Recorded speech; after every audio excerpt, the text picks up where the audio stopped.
When I first heard about the power of getting up at 5 a.m., I didn't think, no way. It was more of a hell no. I ain't never going to get up at 5 a.m. So why did I change my mind?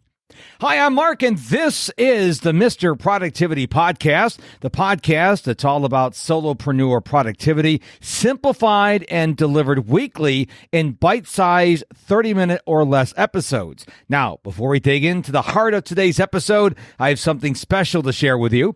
Every month, I host a live masterclass aimed at helping you increase your productivity as a solopreneur. Now, we've covered a wide range of topics so far, everything from gaining clarity in your work to effective daily habits, decluttering your workspace, maintaining health and wellness, mastering time management, and guess what? We're just getting started. So if you're looking to ramp up your productivity and achieve more as a solopreneur, these masterclasses are a treasure trove of insights and practical tools.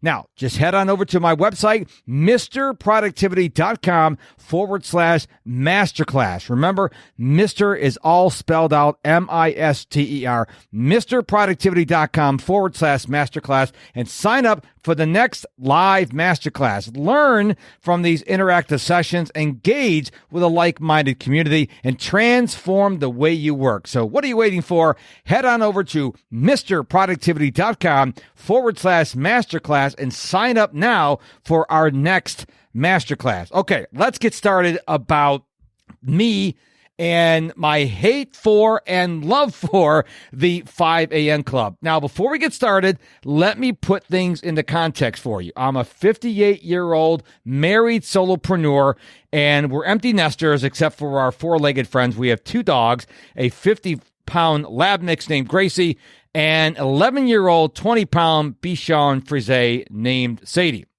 Now, back on January 16th, 2020, I purchased a book titled The 5 a.m. Club, Own Your Morning, Elevate Your Life. It was written by a gentleman by the name of Robin Sharma.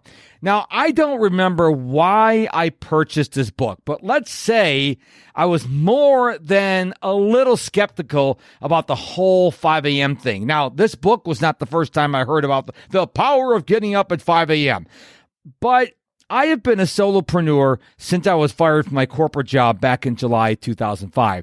And I've been going to bed when I wanted to, sometime between 10 and 11, and getting up when I wanted to, sometime between 6 a.m. and 8 a.m., but I was never consistent with it. So when the book was recommended to me, I told my wife, I'll read the book, but there's no way I'm getting up at 5 a.m. No way. And as I began to read it, I began to understand the power of getting up at 5 a.m. So I decided to give it a whirl. What did I have to lose, right? Holy Toledo Batman, it was not easy at all. First of all, of course, I couldn't fall asleep until close to midnight the night before my first 5 a.m. morning. That figures, right? I figured I'd go to bed at 9, get up at 5, 8 hours sleep. Yeah, that didn't happen. But I still got up at 5 a.m. Yes, I dragged my butt around the whole next day, and it took me a few weeks to get a consistent bedtime down, 9 p.m., so I could wake up at 5 a.m. Now, in the book, Robin Sharma says this about habits. They're hard in the beginning, messy in the middle, and gorgeous in the end. Now, he teaches it takes about 66 days to establish a new habit. And guess what? Based on my experience, he's right. After 21 days of getting up at 5 a.m., it got a little easier. And then by 66, it was automatic. And then my wife's work schedule changed. Instead of her getting home around 6-ish, she wouldn't get home until after 9, and I refused to go to sleep until she was home, and that means my bedtime was usually closer to 10, and I wasn't going to get up at 5 o'clock when I went to bed at 10, because I probably wouldn't fall asleep to 10:30, so I quit the 5 a.m. club, and I would get up around 6:15 in the morning. But I didn't feel right. Something was off. And as soon as her schedule changed back and she was back to getting home before 7, I rejoined the club. Now, just so you know, here's how my 5 a.m. club routine works out. I have screens off by 8 p.m. I read my Kindle until 9, and then I go to bed and I'm up at 5 a.m. And I really do mean 7 days a week, as in weekends, vacations, and holidays. The only exception is if I'm ill. If I'm not feeling well, I just sleep because that's what my body needs. Now, fortunately, one of the questions I get from people is like, how do you watch sports? Because a lot of sports here in America are on in the evenings. I say, well, that's not a problem for me because the only sport, I'm serious here, the only sport I watch is European football. The Premier League, Bundesliga, League One, La Liga, and all those games are 6 to 7 hours ahead of me depending on the time of the year.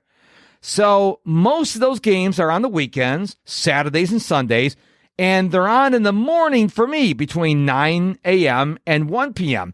So sports watching doesn't bother me, and I stream everything else, so there's no need for me to stay up late.